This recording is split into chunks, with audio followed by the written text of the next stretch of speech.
আয়কর রিটার্ন প্রস্তুতকারী টিআরপি পরীক্ষার প্রস্তুতি পর্ব ১। কর ও বিজ্ঞান পরীক্ষায় কম অনুপযোগী কিছু গুরুত্বপূর্ণ প্রশ্ন ও তথ্য, যেটা আমরা বিগত সময় পরীক্ষার সাথে মিল রেখে এই বছরে কী কী প্রশ্ন আসতে পারে সেই বিষয়গুলো আমরা দেখার চেষ্টা করব।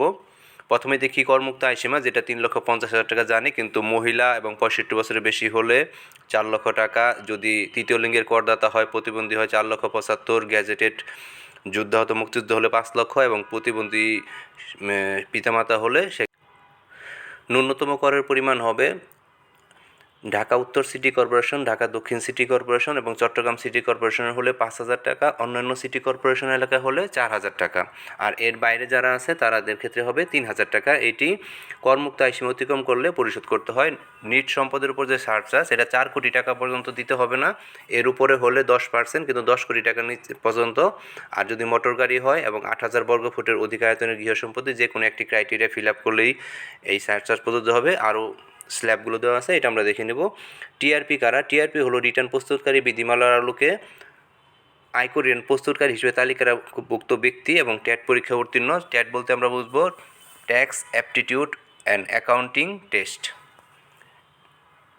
টিআরপির কর্তব্য কী? তিনি দায়িত্বশীলতার সাথে রিটার্ন দাখিলে বাধ্যবাধকতা এমন ব্যক্তির রিটার্ন প্রস্তুত করবে এবং তার সম্মতি গ্রহণ করবে, তার অনুলিপি হস্তান্তর করবে এবং proof of submission of return তার কাছে সংরক্ষণ করবেন এবং যোগ্য ব্যক্তির নিকট হস্তান্তর করবেন।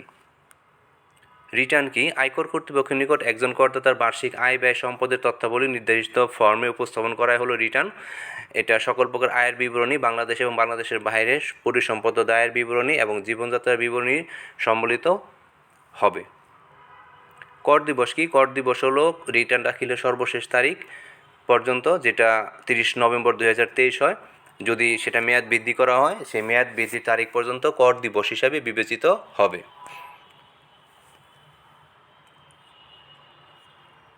এছাড়াও কিছু কিছু ক্ষেত্রে কর দিবসের ভিন্নতা আছে, যেমন যিনি পূর্বে কখনই দেননি তার ক্ষেত্রে 30 জুন, অর্থাৎ 24 সালে 30 জুন।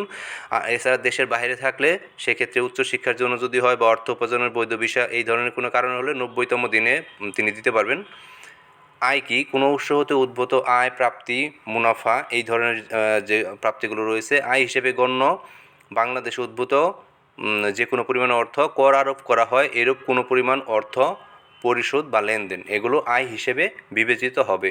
আয়ের খাতগুলো কী? চাকরি হতে আয়, ভাড়া হতে হয়, কৃষি হতে হয়, ব্যবসা হতে আয়, মূলধনী আয়, আর্থিক পরিসম্পদ হতে আয়।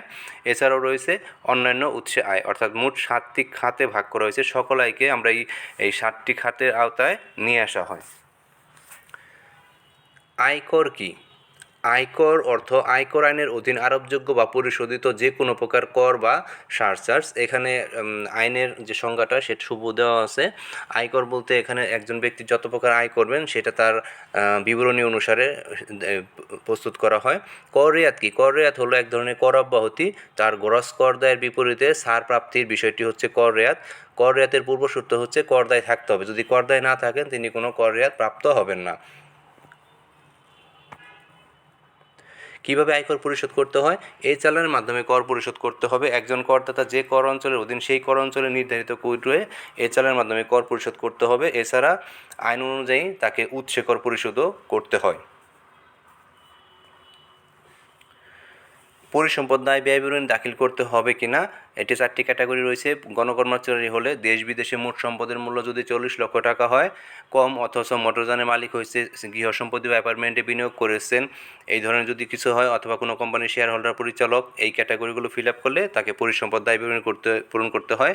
এছাড়াও স্বাভাবিক ব্যক্তি হন অথবা বাংলাদেশি নন এমন ব্যক্তি, তিনি শুধুমাত্র বাংলাদেশে অবস্থিত সকল পরিসম্পদের তথ্য প্রদান করবেন। এই 4টি ক্যাটাগরি আওতাভুক্ত হলে তাকে